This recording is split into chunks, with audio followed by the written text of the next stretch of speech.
The news read by Sumaira Kamal. First, the headlines. Prime Minister has categorically declared to resist horse trading in Senate elections. Pakistan and Afghanistan concluded their two-day talks in Islamabad today, discussing the action plan for peace and stability in Afghanistan.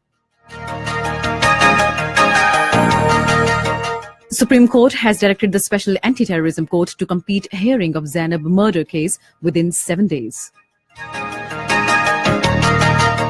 In occupied Kashmir, complete shutdown will be observed tomorrow to mark the martyrdom anniversary of prominent Kashmiri liberation leader Muhammad Maqbool Butt. Israel military attacked 12 Syrian and Iranian targets in Syria today. Australia won the third T20 match against England by 7 wickets in Melbourne today.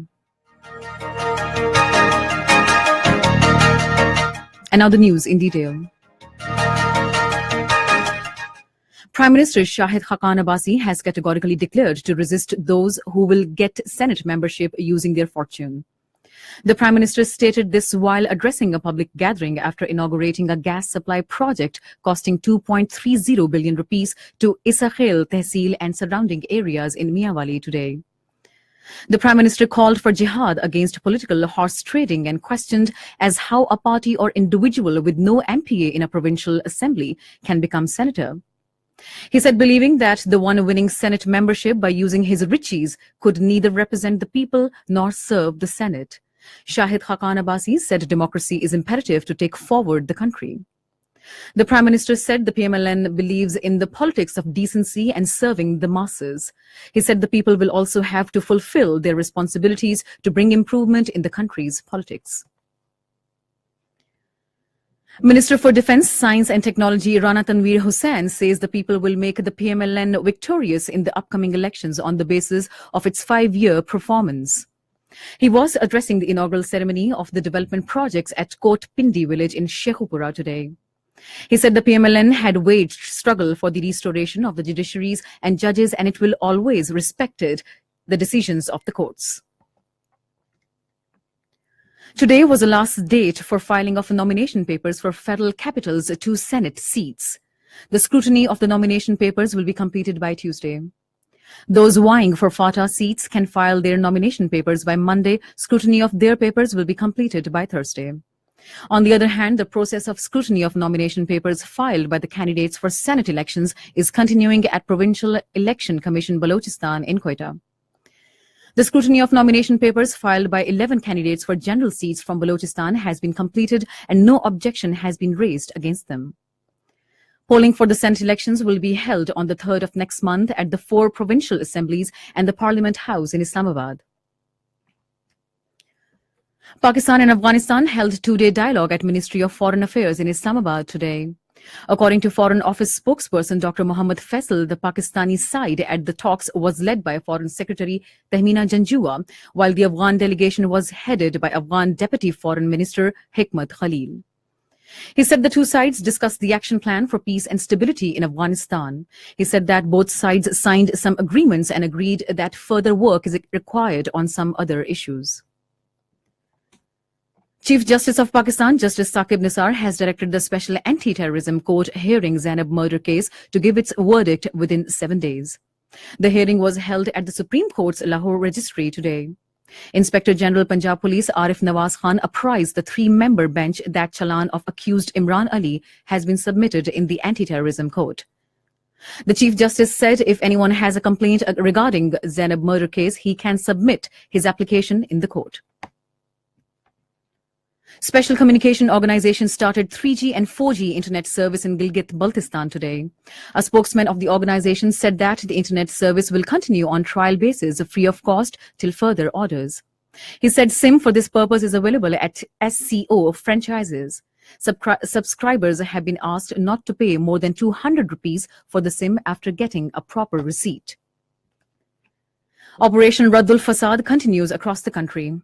FC Balochistan conducted intelligence-based operation in general area Shirani and Dera Murad Jamali.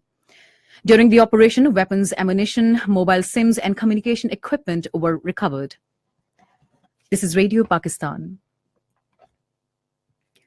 At the United Nations, Pakistan has again vowed to stand by the Kashmiri people and support their just struggle for self-determination until the achievement of their goal.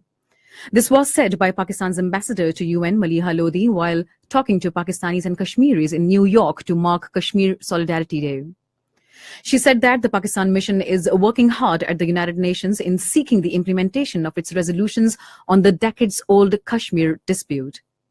She said Kashmir issue is alive at the UN and will remain alive until it's resolved. In occupied Kashmir, complete shutdown will be observed tomorrow to mark martyrdom anniversary of prominent Kashmiri liberation leader Muhammad Maqbool Butt. In this regard, a march will be conducted towards UN office at Sonwar in Srinagar tomorrow.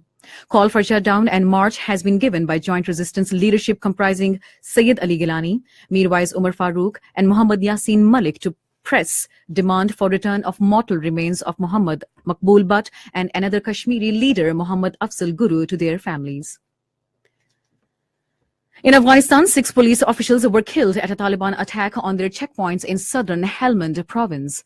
Taliban claimed responsibility for the attack.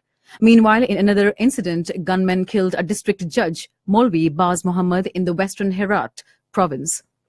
No one has claimed responsibility for the killing. Israel's military attacked 12 Syrian and Iranian targets inside Syria today. A military statement said in Tel Aviv that 12 targets, including 3 Syrian aerial defense batteries and 4 other targets that are part of Iran's military establishment in Syria, were attacked, Israeli military spokesman Lieutenant Colonel Jonathan Conricus said Iran is playing with fire by infiltrating Israeli airspace and will pay a heavy price for it. He said the Israeli military is ready for various scenarios and will continue to act according to the situation. Earlier, Israeli military shut down on Iranian drone that infiltrated into the country early today before launching the large-scale attack inside Syria. In Turkey, police have detained 31 suspected Islamic State members in Istanbul who were preparing to launch an attack. According to the state-run news agency, all the detainees were foreign nationals. Australia won the third T20 match against England by 7 wickets in Melbourne today. Batting first, England scored 137 runs for 7 wickets. Australia achieved the targets for 3 wickets with 33 balls remaining. Earlier, Australia won the toss and elected to field first. In the 4th one-day international against South Africa, India were 167 runs for the loss of 1 wicket in 28 overs at Johannesburg today. Earlier, India won the toss and elected to bat. India led the 5-match series by 3-0. And finally, the weather. Rain thunderstorm with snowfall over the hills is expected at scattered places in Khyber Pakhtunkhwa, Fata, Upper Punjab, Rawalpindi, Sargodha, Gujranwala, Faisalabad, Lahore divisions, Islamabad, Kashmir, and Gilgit-Baltistan during the next 12 hours, while at isolated places in Quetta, Zob, DG Khan, Multan, Sahiwal, and Bahawalpur divisions. To end the news, here once again are the headlines. Prime Minister has categorically declared to resist horse trading in Senate elections. Pakistan and Afghanistan concluded their 2-day talks in Islamabad today, discussing the action plan for peace and stability in Afghanistan. Supreme Court has directed the Special Anti-Terrorism Court to complete hearing of Zainab murder case within 7 days. In occupied Kashmir, complete shutdown will be observed tomorrow to mark the martyrdom anniversary of prominent Kashmiri liberation leader Muhammad Maqbool Butt. Israel military attacked 12 Syrian and Iranian targets in Syria today. Australia won the third T20 match against England by 7 wickets in Melbourne today. And that is the end of the news. For more news and analyses, log on to our website, radio.gov.pk. To watch live video streaming of our bulletins on the link facebook.com/radio.